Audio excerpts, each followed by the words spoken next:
샬롬 샬롬 샬롬 샬롬. 하나님 사랑합니다. 여러분 주 안에서 사랑합니다. 사사기 15장 말씀 나눕니다.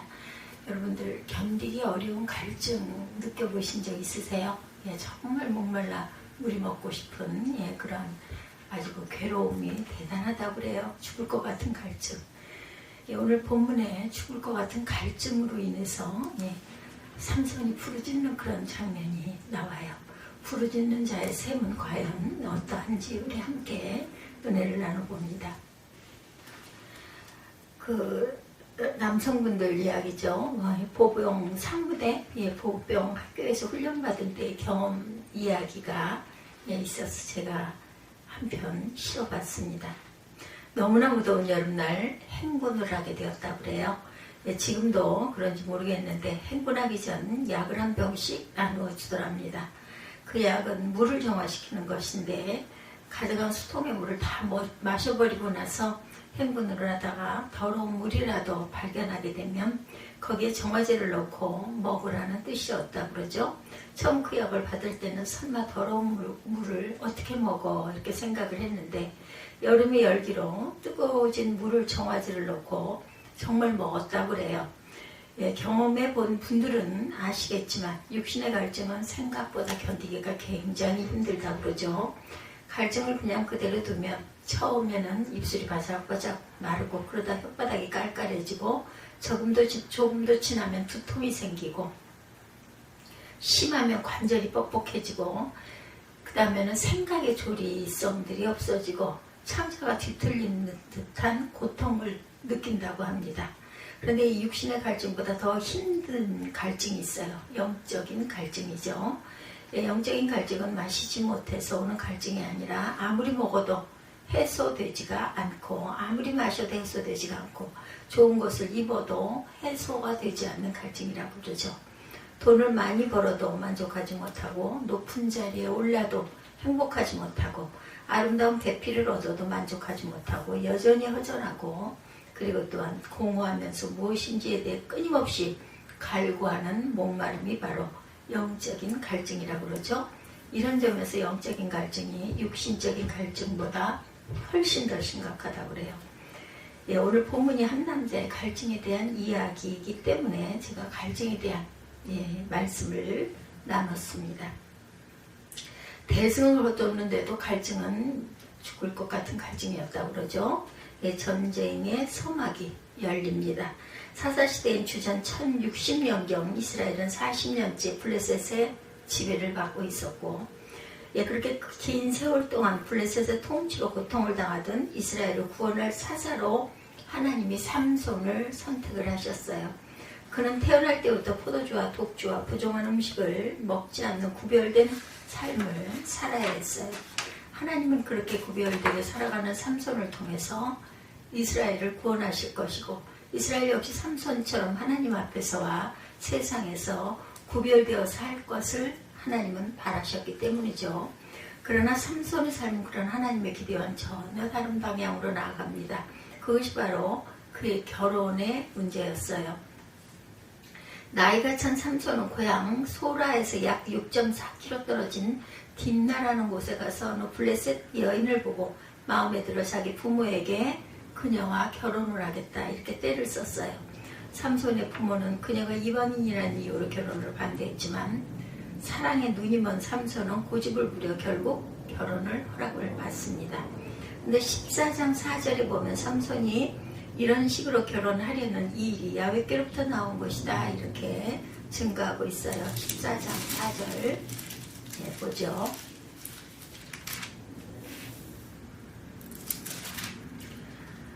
그때 블레셋 사람 이스라엘을 다스린 까닭에 삼손이 틈을 타서 블레셋 사람을 치게 함이었으나 그의 부모는 이 일이 야훼께로부터 나온 것인 줄은 알지 못하였더라 이렇게 증거하죠. 무슨 말인가 하면 이방 여인과 결혼을 금한 율법 모태 나시린으로서야 지켜야 할 법 당시 블레셋이 이스라엘을 강압 통치하는 상황 등 여러 가지 이유로 결혼해서는 안 되는 상황에서 삼손이 블레셋 여인과 결혼을 하려고 고집을 부렸고 그 부모가 마지못해 허락했는데 이것은 분명 잘못된 것이었지만 하나님은 그런 삼손과 삼손의 마음의 움직임조차 당신의 목적을 위해서 사용하시려고 했다는 것을 설명하는 표현이라는 거죠. 블레셋 사람들은 이스라엘 사람들이 자기 족속과 결혼하는 것을 아주 환영합니다. 그 이유는 결혼을 동화 정책으로 보았기 때문이고, 블레셋 남자와 이스라엘 여자, 블레셋 여자와 이스라엘 남자의 결혼을 통해서 이스라엘을 점차 블레셋화해 가려는 계획이었어요. 그렇게 해서 삼손과 블레셋 여인의 결혼식은 7일 동안 성대하게 열립니다. 잔치 중 삼손은 잔치에 흥을 돋우기 위해서 잔치에 참여한 블레셋 청년들에게 수수께끼를 하나 내면서 내기를 제안하죠. 먹는 자에게는 먹는 것이 나오고 강한 자에게서는 단 것이 나왔느니라. 그것은 자신이 얼마 전에 겪은 일로 자기가 죽인 사자에 의해서 꿀을 취하여 먹은 일을 문제로 만든 수수께끼였어요. 만약 이 수수께끼를 맞히면 자신이 그들에게 배우 30벌과 겉옷 30벌을 줄 것이고 못 맞추면 자신에게 그만큼 내라고 합니다. 도무지 이 수수께끼 답을 알 수가 없어요. 그래서 청년들은 삼손의 부인을 협박합니다. 드디어 14장 15절에 그들이 삼손의 아내에게 이르되 너는 내 남편을 꾀어 그 수수께끼를 우리에게 알려달라 하라. 그렇지 아니하면 너와 내 아버지 집을 불사르리라. 15절에 그렇게 말하고 있어요. 15절 일곱째 날에 이르러 그들의 삼손의 아내에게 이르되 너는 내 남편을 꾀어 그 수수께끼를 우리에게 알려달라 하라. 그렇지 아니하면 너와 내 아버지의 집을 불사르리라. 너희가 우리의 소유를 빼앗고자 하여 우리를 청한 것이 아니냐? 그렇지 아니하니 삼손의 아내가 그의 앞에서 울며 이르되 당신이 나를 미워할 뿐이요 사랑하지 아니하는도다. 우리 민족에게 수수께끼를 말하고 그 뜻을 내게 알려주지 아니하는도다 하는지라. 삼손이 그에게 이르되 보라 내가 그것을 나의 부모에게도 알려주지 아니하였거든 어찌 그대에게 알게 하려 하였으나 며칠 동안 7일 동안 그들이 잔치할 때 그의 아내가 그 앞에서 울며 그에게 강요함으로 일곱째 날에는 그가 그의 아내에게 수수께끼를 알려주매 그의 아내가 그것을 자기 백성들에게 알려주었더라. 18절이죠. 일곱째 날 해지기 전에 성읍 사람들이 삼손에게 이르되 무엇이 꿀보다 달겠으며 무엇이 사자보다 강하겠느냐 한지라. 삼손이 그들에게 이르되 너희가 내 암송아지로 밭갈지 아니하였더라면 내 수수께끼를 능히 풀지 못하였으리라 하니라. 야훼의 영이 삼손에게 갑자기 임하시매 삼손이 아스글론에 내려가 그곳 사람 30명을 쳐 죽이고 노력하여 수수께끼 본 자들에게 옷을 주고 심히 노하여 그의 아버지의 집으로 올라갔고 삼손의 아내는 삼손의 친구였던 그의 친구에게 춤바되었더라. 결혼잔치는 그만 막바지에서 수수께끼 문제로 인하여서 파탄이 나고 말죠. 이런 그 내용입니다. 이 수수께끼 답을 알 수 없었던 블레셋 청년들은 삼손의 부인을 이렇게 협박을 해서 결국은 지게 되죠. 그래서 너와 너의 아버지의 집을 불사르리라는 협박 때문에 결국 손을 들고 맙니다.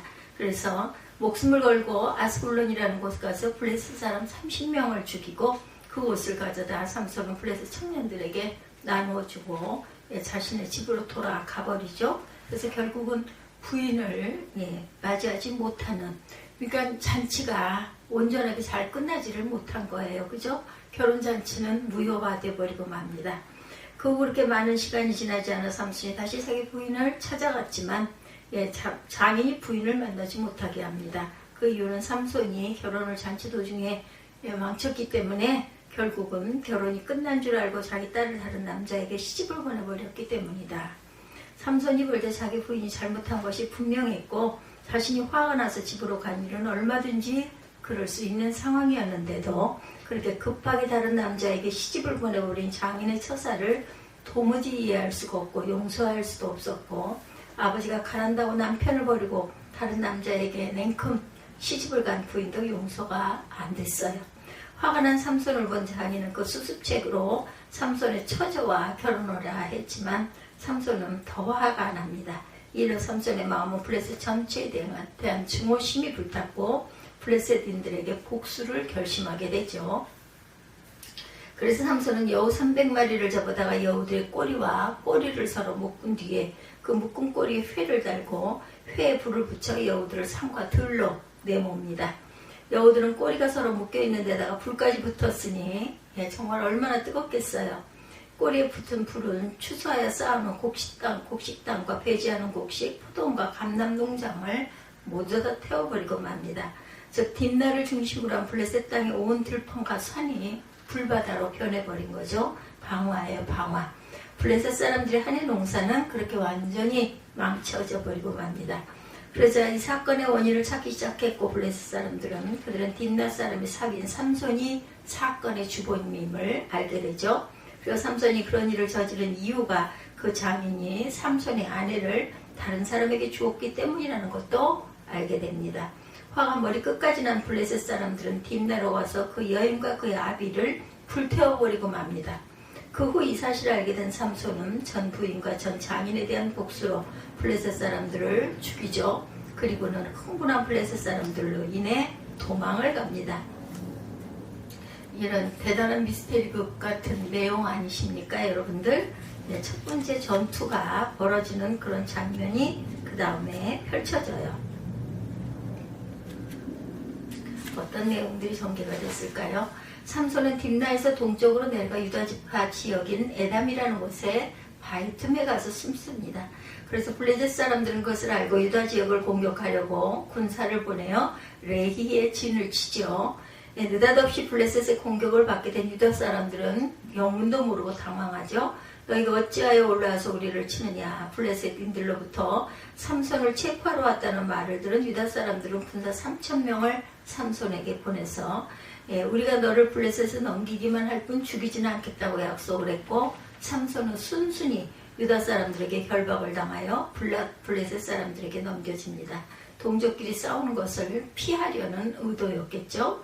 삼손이 유다 지파 사람들의 밧줄에 묶여 레히에 이르자 블레셋 사람들은 그를 향해 달려들면서 소리를 지르죠. 바로 그 순간 야훼의 권능이 삼손에게 임했고 그를 결박했던 것들이 한 번에 다 풀어져 버립니다. 그리고 옆에 있던 나귀의 턱뼈를 발견하고 그것을 집어들어 무기를 삼죠. 여러분들 이 나귀의 턱뼈는 손에 쥐기에 굉장히 불편했고 쥔다고 해도 가지고 어때요? 쉽게 빠져버리며 단단하지 못하여 쉽게 부러지는데 그것으로 블레셋 군대를 치는 무기를 삼았다라는 것. 거기다 당시 블레셋 군대는 철기 문명의 영향으로 강하고 단단한 무기를 가지고 있었어요. 그런데도 보잘것없는 짐승의 뼈 하나를 가지고 철무기로 무정한 그들을 물리칩니다. 나귀 턱뼈가 무게가 되겠습니까? 말씀드린 대로 절대로 될 수 없어요. 그러나 삼손에 사용한 나귀 턱뼈의 위력은 놀라웠다라는 거죠. 그렇다면 그 위력은 과연 어디에서부터 나왔을까? 그 나귀 턱뼈가 하나님의 권능의 도구가 되었기 때문이겠죠. 아무리 부정하고 천한 것일지라도 하나님께서 도구로 쓰실 때는 달라집니다. 그래서 삼손은 혼자 그것도 나귀 턱뼈로 블레셋 1,000명을 그 자리에서 쳐 죽이고 그 시체가 큰 무더기가 되게 만듭니다. 놀라운 승리이자 전쟁 역사에 길이길이 남을 승전이었죠. 승리를 했어요. 이렇게 위대한 승리를 거둔 삼손은 16절에 다음과 같이 노래하죠. 나귀의 턱뼈로 한 더미 두 더미를 쌓았으며 이렇게 노래를 합니다. 네. 본문 15장 16절.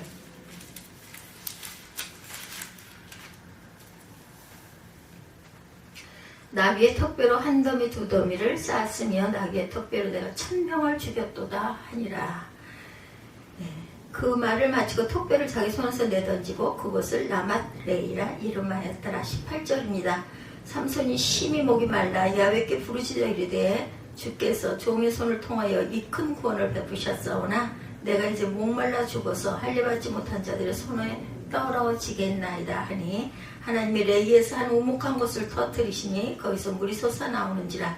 삼손이 그것을 마시고 정신이 회복되어 소생하니 그러므로 그 샘 이름을 엔합고레라 불렀으며 그 샘이 오늘까지 레이에 있더라. 네, 이런 내용이에요. 엔합고레, 부르짖는 자의 샘이라는 뜻을 갖고 있어요. 결국은 하나님께 구할 수밖에 없었던 그러한 삼손입니다. 모든 승리의 기쁨을 하나님께 돌리지 않고 자신에게 돌림으로 인하여 그가 승리를 거둔 장소를 라맛레이라 이름을 붙였는데 그 이름을 붙인 이유가 그것은 마치 자신의 공덕비를 세운 것 같은 그런 어리석음을 저질렀어요. 14절의 말씀대로 야훼 권능이 그에게 임했기 때문에 가능한 것, 그런데도 그는 자기의 자신을 자랑하느라고 이것이 내가 했다. 그리고 나서는 목이 말라 결국은 하나님께 승복하죠. 삼손이 심히 목이 말라 야훼께 부르짖으리되 주께서 종의 손을 통하여 이 큰 구원을 베푸셨사오나 내가 이제 목말라 죽어서 할례받지 못한 자들의 손에 떨어지겠나이다. 혼자 1000명과 싸웠으니 정말 얼마나 힘이 들었겠는가. 그것도 보잘것없는 나귀의 턱뼈 하나를 가지고. 그때 삼손이 전투를 벌인 곳은 라만레이 턱뼈의 산이라 이름을 붙인 것으로 보아 산이나 물이 없는 건조한 땅이라는 것을 알 수가 있어요. 혹시 골짜기나 평지라면 땅을 파서라도 물을 구할 텐데 거기서는 물을 구할 수가 없었죠. 거기다 삼손은 너무 힘들고 지쳐 손가락 하나 까딱할 수가 없는 가운데 있었죠. 심각한 갈증으로 인해 삼손은 앞이 깜깜해지면서 정신까지 몽롱해진 것을 느낍니다. 그렇게 기진맥진해서 꼼짝 못하고 있다 잠이 들거나 정신을 잃으면 들이닥친 블레셋 군인들에게 붙잡히고 말겠죠.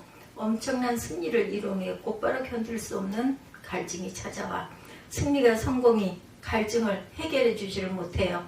삼손의 경우를 통해서 성공도 갈증을 해결해 주지 못한다는 것을 보여줍니다. 바로 여기에 주님의 음성이 들리죠.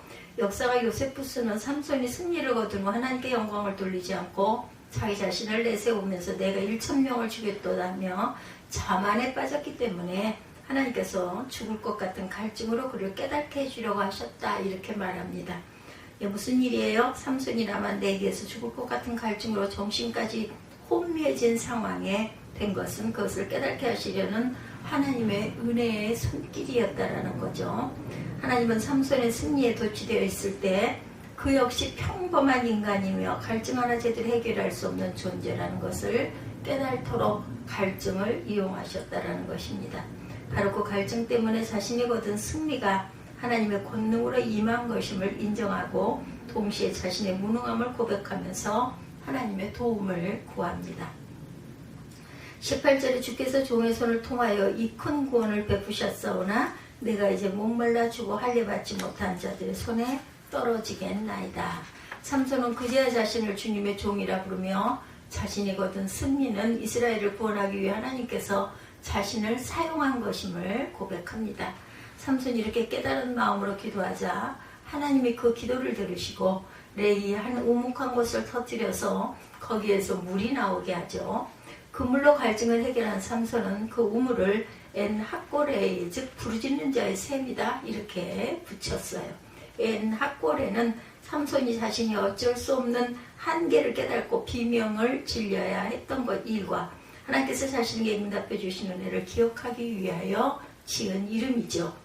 엔핫고레는 삼손만의 샘물이 아니죠. 환난 가운데 혹시 여러분들 계십니까? 절망으로 신음하고 계십니까? 앞뒤가 다 막혀 길을 찾지 못하고 있습니까? 아니면 지쳐 계십니까? 몸이 아프십니까? 돈이 떨어졌습니까? 더 이상 사람을 믿지 못할 배신을 겪으셨습니까? 그렇다면 주님께 간절히 부르짖으시기 바랍니다. 왜 부르짖어야 해요? 하나님께서 엔핫고레의 샘을 여러분 앞에 터뜨리게 하실 것이죠. 삼손이 혼미했던 정신이 엔핫고레의 샘물로 다시 회복이 되었듯이 삶의 여러 가지 문제들로 인해서 심한 갈증을 느끼는 여러분들도 하나님께 이렇게 열심히 부르짖을 때 회복의 샘, 치료의 샘, 축복의 샘인 엔핫고레의 샘이 솟아나는 것을 경험하게 될 것입니다. 인간 몸의 대부분을 차지하고 있는 것이 수분이라는 사실은 인간이 물이 없이는 살 수 없음을 증거합니다. 그래서 하나님께서 인간을 지으시면서 수분의 고갈을 미리 알려주는 갈증이라는 경보장치를 붙이셨어요. 하나님께서는 인간을 지으시면서 수분의 고갈을 미리 알려주셨죠. 몸에 수분이 모자라면 입술이 마르고 혓바닥이 깔깔해지고 두통이 생기고 심하면 팔다리 관절이 뻑뻑해지고 이런 현상들이 우리 몸의 갈증을 느낀다는 경보장치입니다. 육신과 마찬가지로 우리 영혼에도 영적인 갈증을 미리 알려주는 경보장치가 있어요. 영적인 생수가 떨어져 우리의 영혼과 마음이 쩍쩍 갈라져 바닥을 드러내기 시작하면 여기저기서 경고음이 울린다는 것입니다. 사소한 일에도 툭하면 화를 내고 이상하게 다른 사람들과의 관계가 자꾸 뒤틀리고 근심과 걱정이 꼬리에 꼬리를 물고 일어나고 또한 두려움과 불안으로 인한 한숨이 끊이지가 않습니다. 거기다 몸이 아픈 경우나 생각하지 못한 사고들도 또한 일어나죠. 이런 것들이 영적인 생수가 고갈되어 우리 영혼 깊숙한 곳이 메말라가고 있음을 알리는 경고라는 거죠. 이런 경고가 울릴 때 우리가 어떻게 해야 할 것인가? 오늘 본문이 바로 그때는 하나님께 부르짖어야 한다는 것. 여러분의 삶에 hakkor의 샘이 그리하면 터진다는 것을 오늘 말씀 속에서 증거하고 있어요. 삼손에게 터졌던 hakkor의 샘이 여러분에게도 있다는 것을 잊지 마시기 바랍니다. 근데 주님이 약속하신 것은 이보다 훨씬 더 놀랍죠. 요한복음 7장 37절부터 39절에 보면 예수께서 서서 외쳐 이르시되 누구든지 목마르거든 내게로 와서 마시라. 나를 믿는 자는 성경에 이름과 같이 그 배에서 생수의 강이 흘러 나오리라. 이렇게 말씀하세요. 여기서 목마르다는 말은 영혼의 갈증을 의미합니다. 그런 영적인 갈증을 느끼는 성도에게 주님은 내게로 와서 마시라 한 후에 그리하면 그 배에서 생수의 강이 흘러나리라 이렇게 약속하셨어요. 요한복음 7장의 말씀을 한 것은 생수의 강입니다. 그리고 삼손의 hakkor에는 갑자기 터진 샘물이었어요. 무슨 말인가 하면 우리 주님은 삶의 여러 가지 문제들로 인해 부르짖는 성도들에게 없던 샘이 터지게도 하시지만 항상 흐르는 생수의 강이 되어 주시겠다라는 말씀이죠. 아무리 샘물이나 우물이 많아도 도도하게 흐르는 강물과 비교할 수는 없어요. 수백 수천 개의 샘물과는 비교도 안 되는 생수의 강이 여러분에게 흐를 것이라는 약속이세요. 얼마나 놀라운 복입니까? 그러므로 주님께 구하십시다. 그러면 예수님이 hakkor의 샘물보다 더한 생수의 강이 되어 주실 것입니다. 바로 이런 점 여러분은 삼손보다 더 복된 분들이라는 증거죠. 어떤 문제든 주께 부르짖음으로 주님의 풍성함 속에 거하는 저와 여러분이 되시기를 주님의 이름으로 축복합니다. 기도하시겠습니다.